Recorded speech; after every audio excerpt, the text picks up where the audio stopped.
Welcome to Woodturning with Dick. A little bit excited this week. I have bog oak. You've seen me use it before. This is going to be something slightly different.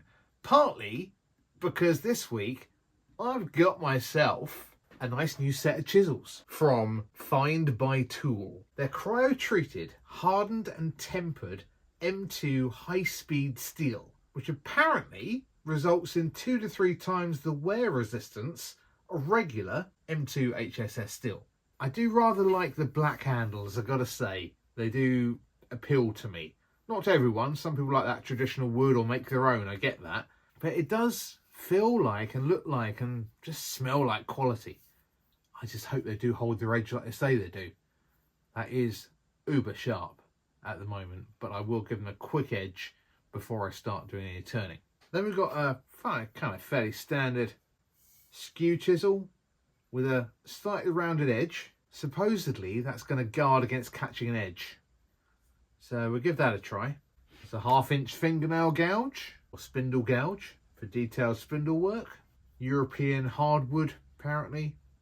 3/8 bowl gouge. I thought this was a bit small for this set, which is their large version, but then I looked at a couple of other sets while I was on this journey, and the other well-known brand names in their sets, they only have a 3/8 of an inch gouge. Then we've got a 3/4 inch square end scraper. I might turn that into a round nose scraper. Good. It does feel like good quality steel. I might be wrong, and we will find out. And we will test it. But again, nicely weighted. I'm rather enjoying that. And last but not least, again, I'm sorry to say it, but it is nicely weighted. I love the way the metal comes all the way around the ferrule.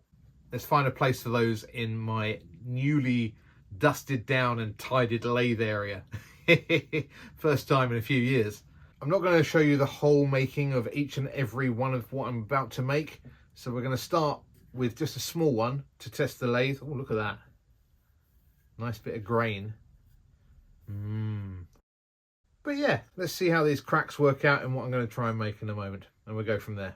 Let's see how good these tools are. Let's get a bit of this bog oak mounted on the lathe. And we're going to make a non-traditional tree. Bear with me.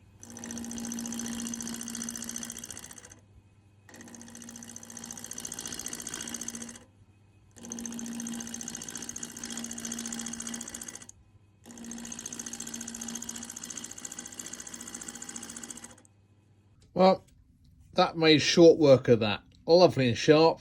These splits are going to be fun to deal with. Might actually drop a little bit of super glue down that crack because it seems to finish a little bit further down.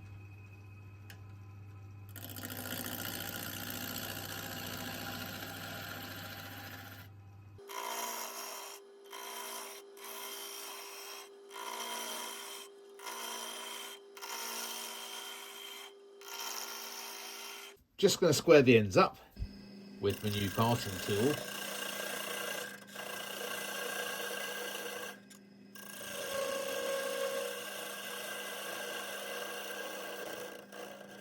With the ends squared away, give that a measure. Well, that's easy. Just over 33 centimetres or 330 millimetres.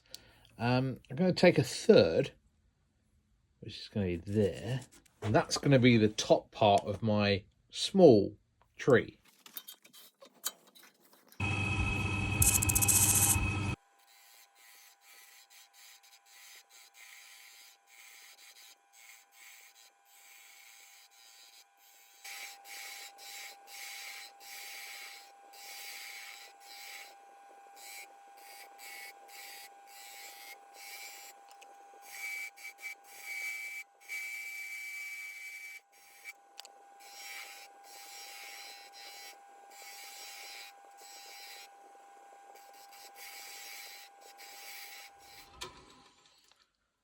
Just trying to ensure that the trunk of the tree peters down, albeit very subtle, albeit quite down to a very, very fine trunk, up to you. But as long as each one of these is slightly smaller as you get to the top.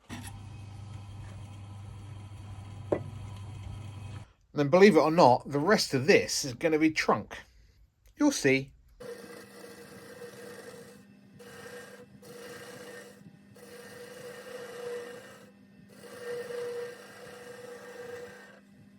So there you go. Cracks mostly filled with some super glue and dust. Got rid of those just because they weren't very attractive on this particular piece. Just take a moment to appreciate the form here. You've got a fat base with a slight swoop up, gradual trunk up to the base of the first set of branches and leaves, we're going to call those. Slightly narrower here and ongoing. Smaller, smaller, smaller. And we're going to create a nice point in a minute when we part this off. You will see in just a moment.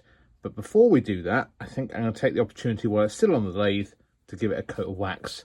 And you get to see how lovely this bog oak comes up. Oh, browns and blacks. Look at that. I've done the sander sealer, by the way, already. I filmed it and said everything I've just said and discovered I wasn't recording it. Vein of my life. Not pressing the record button.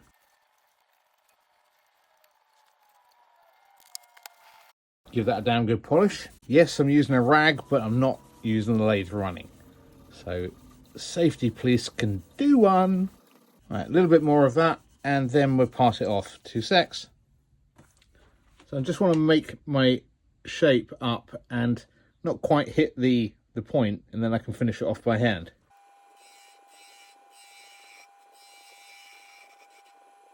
Do you know what? I don't think I'm even going to part this one off. Because I'm so close to the tip there, and I want to get a nice tip on here, I think I'm just going to release it.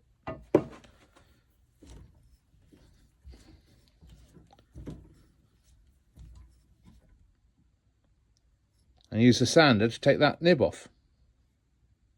Yeah.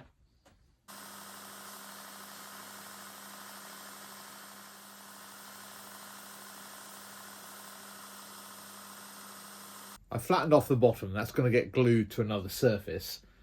I sanded the top off just by taking the sandpaper like this, constantly going round and round and round until it's all nice and flat, and then sanded it and waxed it. All beautiful.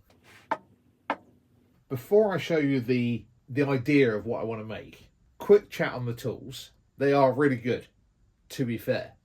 Cheaper than most of the name ones. Cryo treated, stay sharp. I sharpened them a couple of 3 times during the making of 2 of these. There's the other one.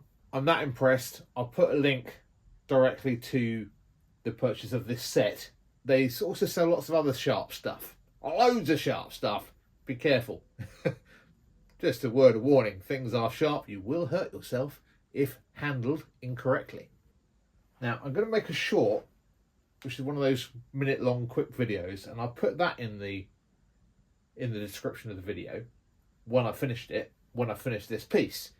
And in the description of the short, I'll put the video for the making of these lovely trees.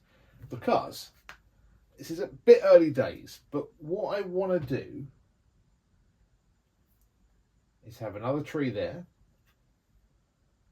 another one here, perhaps another one around the back.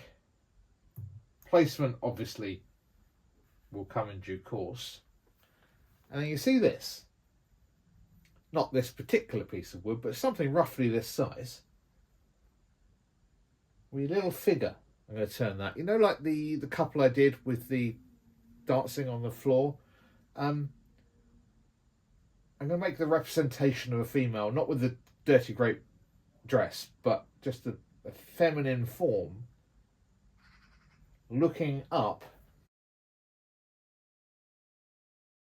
I'll magically place that, fix that to the top of that tree and the top of this tree, once that's turned, obviously, not as a square block as it is. And then the idea being is that she is sort of in the woods, on the edge of the woods.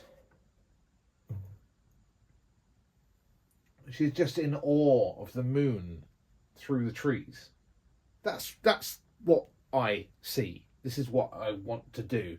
Now, question for you. And I really would appreciate your comments on this. That size moon, which is going to call this extra large. The reason being is there's 3 smaller ones. We'll call that one large. So that's going to be a disc, kind of a pebble type shape but round, representing the moon. Going to be fully gilded, might well gild her as well. That'll be done in champagne gold to represent the moon colour.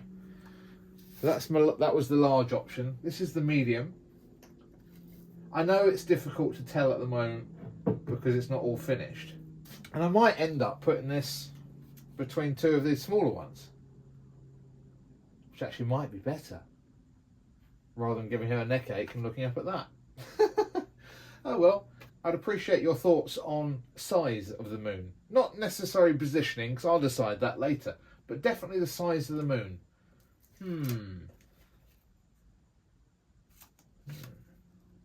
I love doing these things. There's so much room for change, you know? It's great. You get that original idea and you just run with it. Love it. Anyway, see you all again soon. Big thumbs up from me on the piece, which I'm enjoying making, and the tools. Yay.